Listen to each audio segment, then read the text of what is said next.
நாட்டோட சக்கரவர்த்தி மாமன்னன். அந்த மாமன்னன் எல்லா மக்கள் பாலும் அன்பு நிறைந்தவர். அவர் ஆன்மீகத்தின் மீது மிகுந்த பற்று கொண்டவர்.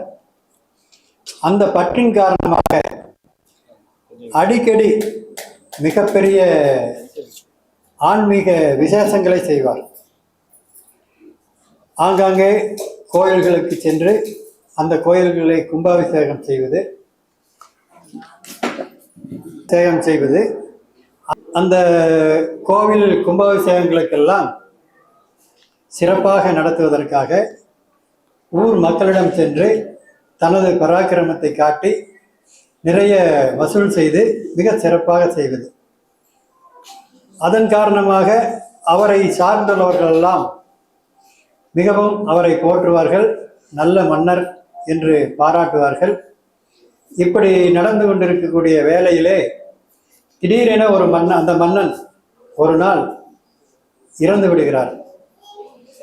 அதன் பிறகு தனது மகன் அந்த இடத்திற்கு ஆட்சிக்கு வருகிறார். அந்த ஆட்சிக்கு வந்த பிறகு இவரை சார்ந்திருந்தவர்கள், அந்த பிராமணர்கள், இவர்கள்லாம் அப்பா இருக்கும்போது ரொம்ப சிறப்பாக கோயில் விசேஷங்களை எல்லாம் செஞ்சாங்க. இன்னும் நீங்கள் ஆட்சிக்கு வந்த பிற்பாடு இது மாதிரி விசேஷங்களை எல்லாம் செய்யவே இல்லை.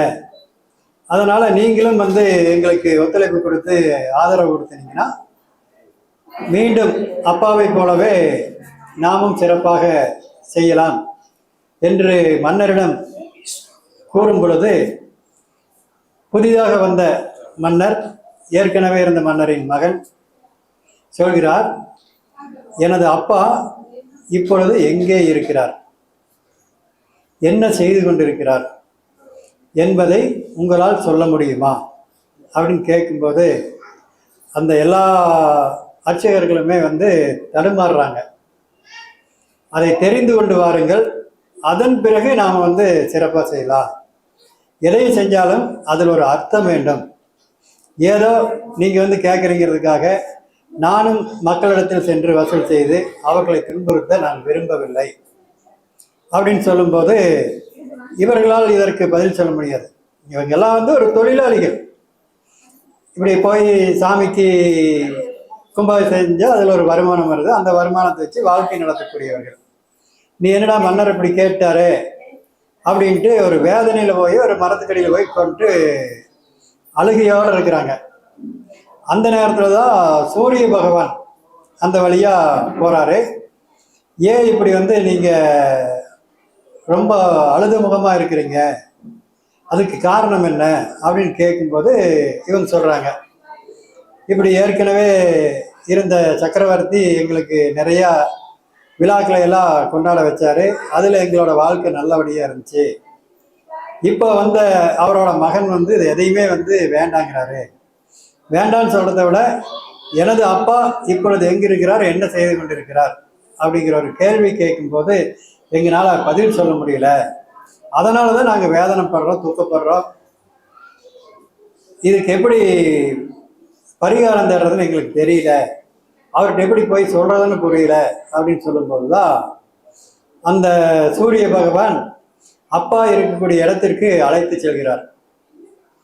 அழைத்து செல்லும்போது ஒவ்வொருத்தராக காட்டிட்டு போயிட்டே இருக்கிறாங்க. அவங்க ஒவ்வொருத்தருமே அவர்கள் செய்த துன்பத்திற்கு தவறுகளுக்கு ஏற்ற பலனை ஆங்காங்கே அனுபவித்துக் கொண்டிருக்கிறார்கள்.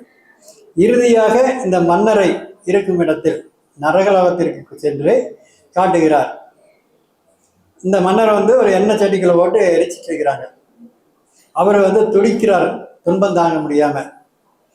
அப்பதான் அந்த அர்ச்சகர்கள்லாம் கேட்குறாங்க, இவ்வளவு நன்மை செய்த ஒரு மன்னருக்கு ஏன் இவ்வளவு பெரிய தண்டனை கொடுக்குறாங்க, இது எங்களுக்கே வேதனையாக இருக்குது, இது சரியாக தோணலையே அப்படின்னு சூரிய பகவான்கிட்ட கேட்கும்போது, சரி நாமையே அதுக்கு பதில் சொல்லுவானே, வா நாம் அங்கே எரிக்கிற இடத்துலையே போய் கேட்போம், அப்போ அவங்க சொன்னதான் கரெக்டாக இருக்குது அப்படின்னு கூட்டிகிட்டு போகிறாரு. அவங்க கேட்கும்போது இதை சொல்கிறார், மன்னர் நல்லவர் தான், அவரோட பேரும் புகழுக்காக வேண்டி ஆங்காங்கே போய் மக்கள்கிட்ட எல்லாம் வந்து துன்புறுத்தி வற்புறுத்தி இப்படி கொடுத்து தான் ஆகணும்னு சொல்லி அவர்களுக்கு சக்திக்கு மேலே பணங்களை வசூல் செய்து அந்த வசூலில் கோயிலுக்கு பூஜை செய்து அதனால் இவர் ஒரு நற்பெயரை எடுத்துக்கொண்டார். ஒருத்தருக்கு தப்பு செஞ்சா அதுக்கு ஒரு சின்ன தண்டனை, பல ஆயிரம் பேர்த்துக்கு தப்பு செஞ்சா அத்தனை பேர்த்துக்கு அந்த பரிகாரமான மிகப்பெரிய தண்டனை இது அப்படின்னு சொல்லிட்டு இவங்கள்ட்ட சொல்லும்போது இதுக்கு ஏதாச்சும் உபாயம் இருக்குதுங்களா அப்படின்னு கேட்கும்போது அந்த உபாயத்தையும் அவங்களே சொல்றாங்க. அந்த உபாயம் என்னன்னா, ஒவ்வொரு வருடமும் வரக்கூடிய சித்திரையில் வரக்கூடிய சிவராத்திரி, அந்த சிவராத்திரியில் தீபமேற்றி வணங்கி முழு இரவு அந்த இறைவனுக்கு பூஜை செய்து வந்தால், வழிபட்டு வந்தால் அவர்களுக்கு கொஞ்சம் கொஞ்சமாக அந்த பாவத்தின் வினை நீங்கி அவர்கள் சாந்தி அடைவார்கள். அதன் பிறகு அவர் வந்து சொர்க்க பதவி அடைவாங்க அப்படின்னு சொல்லும்போது அதையே கேட்டு வந்து உடனடியாக மன்னர்கிட்ட போய் சொல்கிறாங்க. அந்த மன்னரும் கேட்டு, ஓ அப்படின்னா இனிமேல் நாம் இப்படி செய்யலாம் அப்படின்னு சொல்லி எல்லாத்துக்கும் வந்து ஆதரவு காட்டி அன்றிலிருந்து அவர் வந்து இந்த கலெக்ஷன் பண்ணுறது, ஊரில் வந்து வற்புறுத்தி வாங்குறது இதையெல்லாம் நிறுத்திட்டு அவங்களுக்கு விருப்பப்பட்டவங்க கொண்டு வந்து கொடுக்கலாம். அதில் வந்து தப்பு கிடையாது, கொடுக்குறாங்க, அது வந்து தப்பு கிடையாது. நாம் ஒரு ஆசை வார்த்தையை காட்டி வசூல் செய்வது மிகப்பெரிய தவறு. அது மாதிரி தவற வராமல் நாம் ஒவ்வொரு சித்திரை சிவராத்திரிகளும் நாம் இந்த வழிபாட்டை செய்தோமையானால் நம் முன்னோர்கள் தெரிந்தோ தெரியாமலோ நல்லது என்று எண்ணியோ செய்ததால் வந்த பாவம் நீங்கி அவர்கள் மோட்சம் பெறுவார்கள்.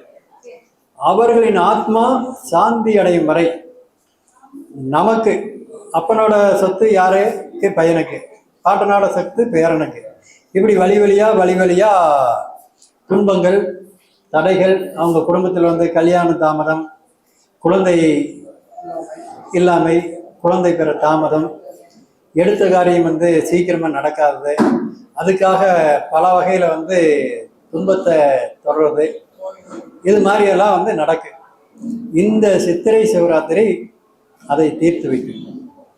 சிவராத்திரி, மகா சிவராத்திரி வந்து உடலுக்கு உரத்தை கொடுக்கக்கூடியது. அந்த ஒவ்வொரு மகா சிவராத்திரியும் நாம் வந்து விரதம் இருந்து அந்த இறைவனை அந்த முழு இரவும் 4 ஜாம பூஜையில் கலந்து கொண்டு நாம் தரிசித்து வந்தால் கட்டாயம் அவர்களுக்கு வந்து உடல் ஆரோக்கியம் பெறும். எப்படி ஆரோக்கியம்?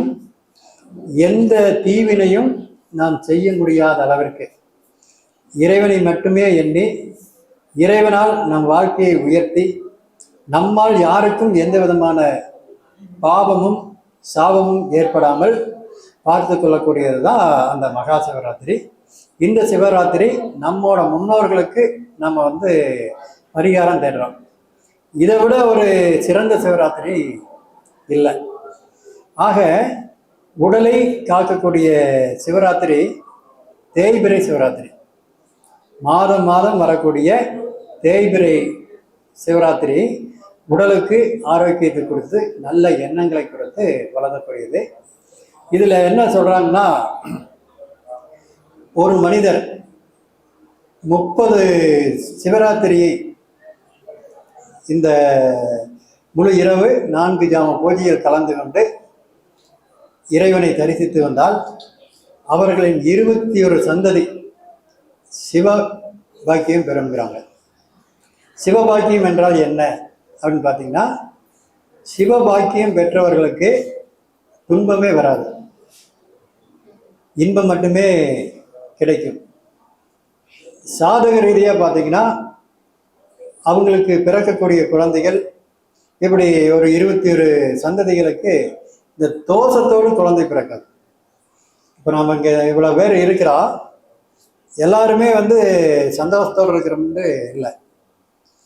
நான் ஒரு நாளைக்கு என்கிட்ட வந்து 60 பேர் 70 பேர் சிகிச்சைக்காக வர்றாங்க. ஆனால் ஒரு நாள் இரவு உங்களுக்கு அந்த பாக்கியத்தை நான் வந்து பெற்றுக் கொடுக்குறேன், நீங்களும் வாங்க அப்படின்னா அந்த ஒரு நாள் நபர்கள் தான் வந்துட்டு இருக்கிறாங்க. ஒரு நாள் வரக்கூடியவங்க எப்படி இருந்தாலும் ஒவ்வொரு பூஜைக்கும் ஒரு 50 பேர் 60 பேர் இங்கே வராங்க.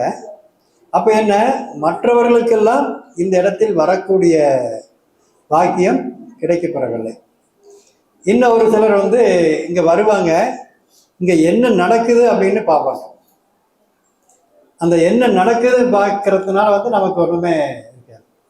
அவ்வளோ பெரிய மன்னனே கோயில் கோயிலாக கட்டி கும்பாபிஷேகம் பண்ணி கடைசியில் நரகத்தில் போய் விழுகிறாரு. நாம் இந்த இடத்துல வந்து கொண்டு அந்த ஒரு நாளில் நாம் என்னத்த முடியே. ஆனால் இந்த முறைப்படி நம் முன்னோர்கள் எது நல்லது என்று சொன்னார்களோ அதை பற்றி கொண்டு இப்போ இந்த வருஷம் வந்துட்டோம், இனி அடுத்த வருடமும் இந்த இடத்திற்கு வர வேண்டும், இந்த இடத்திற்கு வந்து இறைவனின் பாதத்தை நாம் தொட வேண்டும், அவரால் நாம் வந்து யோகம் பெற வேண்டும் அப்படிங்கிற பக்குவத்தை நாம் வளர்த்திட்டுமா, நான் அழைத்து வந்தால் என் முகத்துக்காக நீங்கள் வருகிறீர்கள், அது முதல் முறை சரி. இங்கு வந்து கோந்தம் பிற்பாடு உங்களை அந்த இறைவனோட இணைத்து கொண்டால் இறைவனுக்காக வருகிறீர்கள். இந்த வருஷம் முடிஞ்சு இந்த காலையில் நிறைவு பெற்று போய் அடுத்த வருஷம் வரைக்கும் எப்போ இந்த சித்திரை சிவராத்திரி வரை, எப்போ மகா சிவராத்திரி வரை அப்படிங்கிற ஒரு ஏக்கத்தோடு ஏங்கி நம்ம வந்து காத்திருந்தோமா, கட்டாயம் நம் வாழ்க்கையில் நடந்து கொண்டிருக்கக்கூடிய தீவினைகள் எல்லாம் நீங்கி நல்வினை கட்டாயம் வரும்.